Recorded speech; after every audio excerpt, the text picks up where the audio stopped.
for everyone. Probably if you're feeling like me right now, you might be a little discouraged as all these things continue to go on and it feels a little bit surreal. I think it's really important that we all tie together and spend time with one another and our families, and even if that means just reading or listening to a piece of literature that just takes us somewhere else temporarily. So we're going to continue our journey. Chapter 5 ended with all of them crawling into the wardrobe. So we're going to see what happens now. And I hope you guys enjoy, and I hope you feel encouraged. So, Chapter 6, Into the Forest. "I wish the MacCready would hurry up and take all these people away," said Susan presently. "I'm getting horribly cramped." "And what a filthy smell of camphor," said Edmund. "I expect the pockets of these coats are full of it," said Susan, "to keep away the moths." "There's something sticking into my back," said Peter. "And isn't it cold?" said Susan. "Now that you mention it, it is cold," said Peter. "And hang it all, it's wet, too." "What's the matter with this place? I'm sitting on something wet. It's getting wetter every minute." He struggled to his feet. "Let's get out," said Edmund. "They've gone." "Oh!" said Susan suddenly, and everyone asked her what was the matter. "I'm sitting against a tree," said Susan, "and look, it's getting light over there." "By Jove, you're right," said Peter, "and look there, and there. It's trees all around, and this wet stuff is snow. Why, I do believe we've got into Lucy's wood after all." And now there was no mistaking it, and all 4 children stood blinking in the daylight of a winter day. Behind them were coats hanging on pegs. In front of them were snow-covered trees. Peter turned at once to Lucy. "I apologize for not believing you," he said. "I'm sorry. Will you shake hands?" "Of course," said Lucy, and did. "And now," said Susan, "what do we do next?" "Do?" said Peter. "Why, go and explore the woods, of course." "Ugh," said Susan, stamping her feet. "It's pretty cold. What about putting on some of these coats?" "They're not ours," said Peter doubtfully. "I am sure nobody would mind," said Susan. "It isn't as if we wanted to take them out of the house. We shan't take them even out of the wardrobe." "I never thought of that, Sue," said Peter. "Of course. Now you put it that way, I see. No one could say you had bagged a coat as long as you leave it in the wardrobe where you found it. And I suppose this whole country is in the wardrobe." They immediately carried out Susan's very sensible plan. The coats were rather too big for them, so that they came down to their heels and looked more like royal robes than coats when they had put them on. But they all felt a good deal warmer, and each thought the others looked better in their new get-up and more suitable to the landscape. "We can pretend we are Arctic explorers," said Lucy. "This is going to be exciting enough without pretending," said Peter, as he began leading the way forward into the forest. There were heavy, darkish clouds overhead, and it looked as if there might be more snow before night. "I say," began Edmund presently, "ought we be bearing a bit to the left? That is, if we are aiming for the lamp-post." He had forgotten for the moment that he must pretend never to have been in the wood before. The moment the words were out of his mouth, he realized that he had given himself away. Everyone stopped. Everyone stared at him. Peter whistled. "So you really were here," he said. "That time Lou said she had met you in here, and you made out she was telling lies?"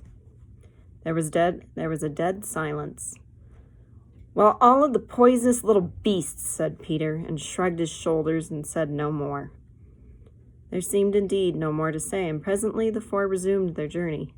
But Edmund was saying to himself, "I'll pay you all out for this, you pack of stuck-up, self-satisfied prigs." "Where are we going anyway?" said Susan, chiefly for the sake of changing the subject. I think Lou ought to be the leader, said Peter. Goodness knows she deserves it. Where will you take us, Lou? What about going to see Mr. Tumnus, said Lucy. He's the nice fawn I told you about. Everyone agreed to this, and off they went, walking briskly and stamping their feet. Lucy proved a good leader. At first she wondered whether she'd be able to find the way, but she recognized an odd-looking tree in one place and a stump in another, and brought them on to where the ground became uneven, into the little valley, and at last to the very door of Mr. Tumnus' cave.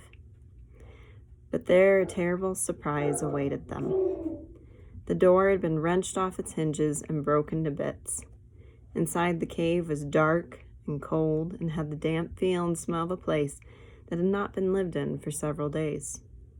Snow had drifted in from the doorway and was heaped on the floor, mixed with something black, which turned out to be the charred sticks and ashes from the fire.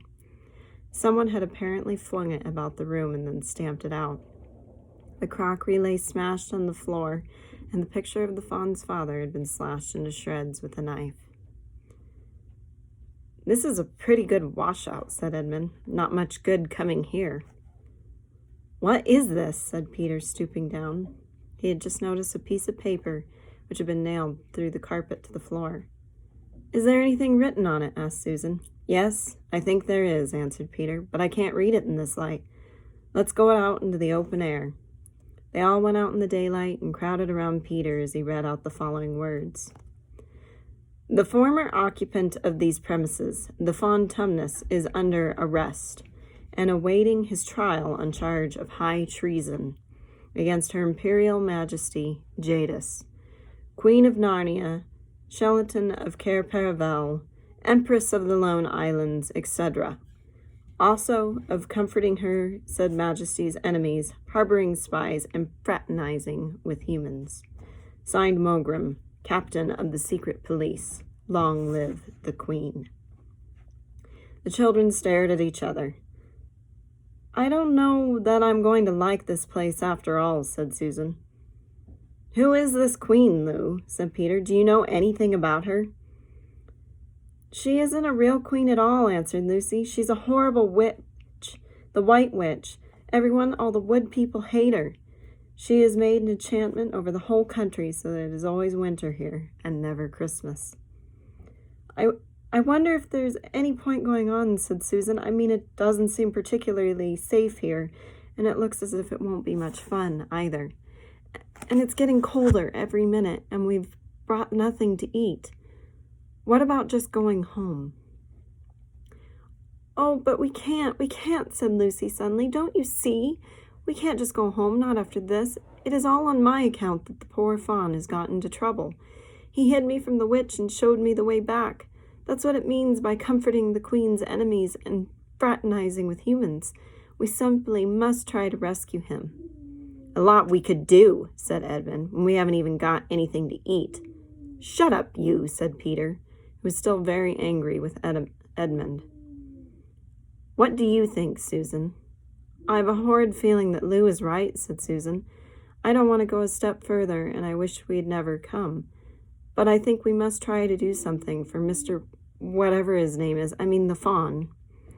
That's what I feel too, said Peter. I'm worried about having no food with us. I'd vote for going back and getting something from the larder, only there doesn't seem to be any certainty of getting into this country again once you've got out of it. I think we'll have to go on. So do I, said both the girls. If only we knew where the poor chap was imprisoned, said Peter. They were all still wondering what to do next when Lucy said, Look, there's a robin with such a red breast. It's the first bird I've seen here. I say, I wonder, can birds talk in Narnia? It almost looks as if he wanted to say something to us. Then she turned to the robin and said, Please, can you tell us where Tumnus the fawn has been taken to? As she said this, she took a step forward towards the bird. It at once flew away, but only as far to the next tree. There it perched and looked at them very hard as if it understood all they had been saying. Almost without noticing, that they had done so, the 4 children went a step or 2 nearer to it, as the robin flew away again to the next tree, and once more looked at them very hard.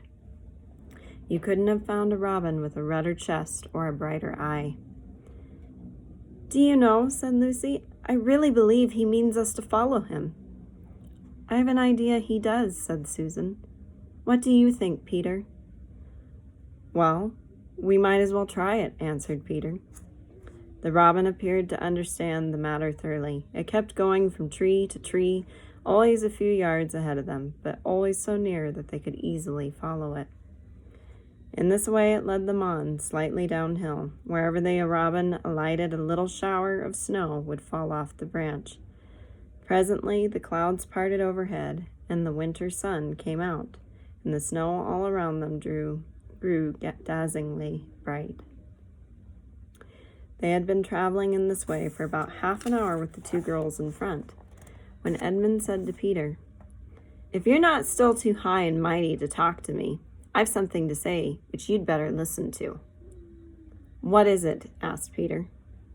"Hush, not so loud," said Edmund. "There's no good frightening the girls, but have you realized what we're doing?" "What?" said Peter, lowering his voice to a whisper.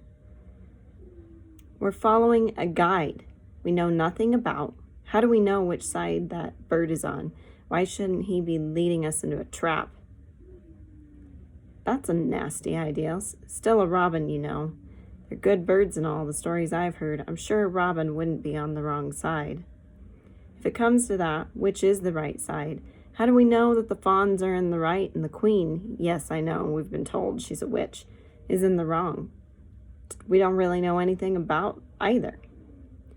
"The fawn saved Lucy." "He said he did, but how do we know? And there's another thing too.